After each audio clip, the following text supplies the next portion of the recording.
Hello everyone, welcome back to my channel. तो आज मैं आपको कराने जा रही हूँ लैक्टिक एसिडोसिस। तो बेटा basically what is lactic acidosis. Before begin this lecture यही बात मैं आपको बोलना चाहती हूँ कि बेटा सब्सक्राइब कर दो चैनल को, अभी तक सब्सक्राइब नहीं किया तो, और वीडियो को लाइक करना मत भूलना, ठीक है। और बेल आइकन प्रेस कर दो ताकि मेरे नोटिफिकेशन आपको सबसे पहले मिले, और अपने दोस्तों के साथ शेयर कर दो। तो लैक्टिक एसिडोसिस क्या होता है? एलिवेशन आना लैक्टिक एसिड के अंदर इन द सर्कुलेशन, उसे लैक्टिक एसिडोसिस बोलते हैं। नॉर्मल प्लाज्मा का लेवल 4 से 15 mg/dl होता है, और अगर एलिवेशन आ गया लैक्टिक एसिड का सर्कुलेशन में तो लैक्टिक एसिडोसिस हो जाएगा। बट मतलब ये जो हमारा किसकी वजह से होगा, ये जो लैक्टिक एसिडोसिस है किसकी वजह से हो, उसका लेवल लैक्टिक एसिड का कैसे बढ़ गया? क्योंकि प्रोडक्शन जो है वो बढ़ गई है, और यूटिलाइजेशन जो है वो क्या हो गई है? डिक्रीज़ कर गई है। अब जो माइल्ड फॉर्म है, माइल्ड फॉर्म मतलब मॉडरेट फॉर्म, किसकी मॉडरेट फॉर्म? लाइफ थ्रेटनिंग नहीं है। लैक्टिक एसिडोसिस की मॉडरेट फॉर्म, माइल्ड फॉर्म क्या नहीं है? माइल्ड मतलब एक हिसाब से न्यूट्रल मान लो, ठीक है। तो ये हमारे पास लाइफ को ख़राब करने वाली बात नहीं है। ये एसोसिएट वैसे डिसीज़ के साथ है, लाइक कैंसर हो गया आपका वो हो गया, बोन गिर के डिसीज़ हो गया, आपका शोक हो गया, आपका स्टेमलेस एक्सरसाइज हो गया, आपका रेस्पिरेटरी डिसीजेज हो गया, इनके साथ बेसिकली एसोसिएटेड है माइल्ड फॉर्म। लेकिन माइल्ड फॉर्म होता है हमारा लैक्टिक एसिडोसिस। माइल्ड फॉर्म जो होगा लैक्टिक एसिडोसिस का, वो वैसे हमारा लाइफ थ्रेटनिंग नहीं है, बट एसोसिएटेड है डिसीज़ किसके साथ?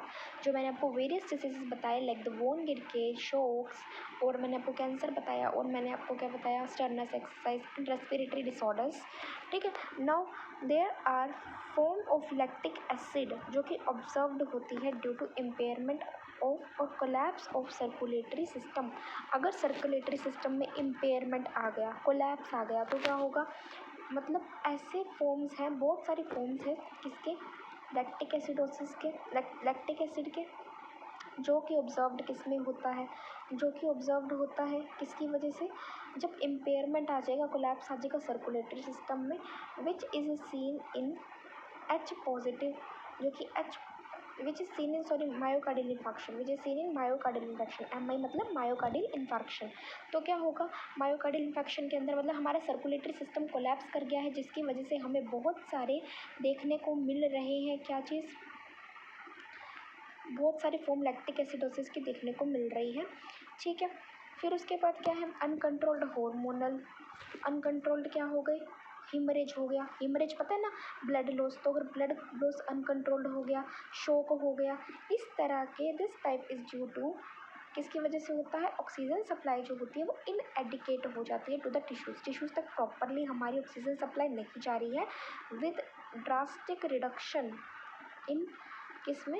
ATP synthesis. अगर टिश्यू तक ऑक्सीजन नहीं जा रही है तो एटीपी की सिंथेसिस की रिडक्शन हो गई है। लैक्टिक एसिडोसिस क्या होता है? एलिवेटेड होना लैक्टिक एसिड का, ठीक है। अगर लैक्टिक एसिड सर्कुलेशन के अंदर बढ़ रहा है, ठीक है, किसकी वजह से? कि प्रोडक्शन बढ़ रही है, यूटिलाइजेशन कम हो रहा है। फिर उसके बाद ये माइल्ड फॉर्म जो होगी लैक्टिक एसिड की हमें देखने को मिलेगी, बट वो माइल्ड फॉर्म हमारी लाइफ थ्रेटनिंग नहीं होगी, और वो एसोसिएटेड होगी डिसीज़ के साथ, जैसे कि हमारा रीनल डिसीज़ हो गया, कैंसर हो गया, बोन गिर के, शोक एंड स्टेमलेस एक्सरसाइज। उसके बाद मैंने आपको बताया कि बहुत सारे फॉर्म मुझे देखने को मिलेंगे। सेवरल फॉर्म ऑफ द क्या देखने को मिलेगा?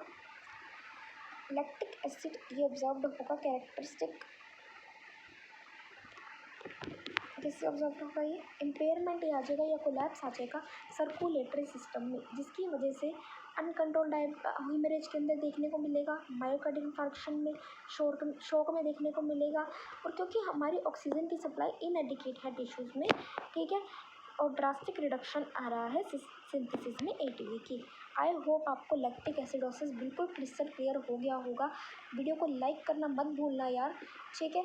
और thank you so much for watching.